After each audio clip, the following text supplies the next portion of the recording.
We're always told this story that building wealth is supposed to be exciting, right? It's about that one genius stock pick, that killer startup idea, some big flashy moment. But what if I told you the real path to financial freedom is actually kind of boring? Today, we're going to talk about a quiet but unbelievably powerful strategy, the power of boring wealth. Okay, let's just break this down. Pretty much all of us are standing at a crossroads with two totally different ways to go. On one side, you've got the flashy life. I mean, we see it everywhere on social media, right? The brand new iPhone, the fancy brunches, the constant trips. But on the other side, there's a much quieter path, the one where you save, you invest, and you just ignore all that noise. To really see how this plays out, let's follow a little story. So first up, let's look at the path that gets all the attention. Meet Jake's friends. You know the type. They're all about living for right now, chasing the latest phone, hitting up the most Instagrammable spots, basically spending every single dollar they make. And hey, it looks like a ton of fun, it looks exciting, and let's be real, it's a lifestyle we all feel a ton of pressure to keep up with. And then there's Jake. And Jake is taking the exact opposite approach. He's not flashy at all. In fact, every single month when he gets paid, he does something his friends would probably call super dull. He automatically saves a chunk of it and invests it. He's making a conscious choice to ignore all that hype and just play the long game. Why are you saving? Live a little. And there it is. This gets right to the heart of the problem, doesn't it? It's that voice we all hear from our friends, from our culture, that says spending money is the same thing as living a full life. And man, that is a powerful force that can make saving feel like you're missing out on everything. So what happens when these two completely different ways of life play out over a few years? This is where things get really interesting. It's where those tiny, seemingly meaningless daily choices start to stack up and compound, leading to two wildly different futures. And here you can literally see it happen. I mean, look at year one.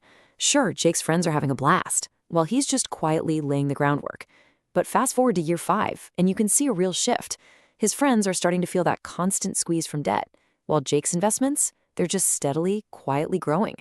Then jump to year 10, and wow, the gap is huge. They're stressed out, and he's built real security. And let's talk about the real cost of that flashy life for a second. It's sold to us as freedom, right? But the reality is often the total opposite. It's a never-ending cycle of financial anxiety. You're constantly worried about credit card bills, rent, and that nagging fear of some emergency popping up that you just can't afford. Meanwhile, you've got Jake.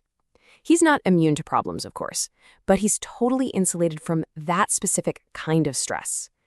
His boring, disciplined habits weren't just building his bank account, they were building his peace of mind. But there always comes a moment of truth, a moment where the bill for your choices comes due, where the real value of each path gets put to the test. This is the reckoning, and it's the moment when boring all of a sudden starts to look absolutely brilliant. Because life has a way of testing you, right? An external shock hits everybody, a recession. This isn't just a story, it's a reality many of us have actually lived through. And it changes the entire game. And just like that, the music stops. When jobs disappear and the market tanks, total panic sets in for anyone who was living right on the edge. That lifestyle that looked so amazing, it suddenly becomes a trap with zero safety net. And this is the massive payoff for all of Jake's so-called boring choices. Right in the middle of a crisis that's crushing everyone else, he had the things that actually matter. He had options. He wasn't stuck in a job he hated just to pay bills. He had true freedom. And most important of all, he had security. So what is this superpower then? It's not about winning the lottery or getting lucky. It's a system. Boring wealth isn't built in a couple of huge, exciting moments. Nope. It's built in thousands of tiny, consistent, and frankly unexciting habits that you just stick with day after day for the long haul. Okay, but enough about Jake. His story is just here to make a point. The real question is, what's your story? This is all about taking this core idea and figuring out how you can apply these same exact principles to your own life. So how do you actually do it? Well, the blueprint is way simpler than you'd think. It really just comes down to 3 powerful and, incredibly boring steps. Number 1, save consistently. Set it up on autopilot so you don't even have to think about it.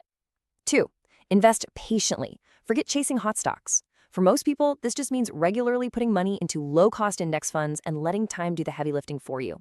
And 3, probably the hardest part of all, ignore the hype. Just tune out the constant noise telling you to spend, spend, spend.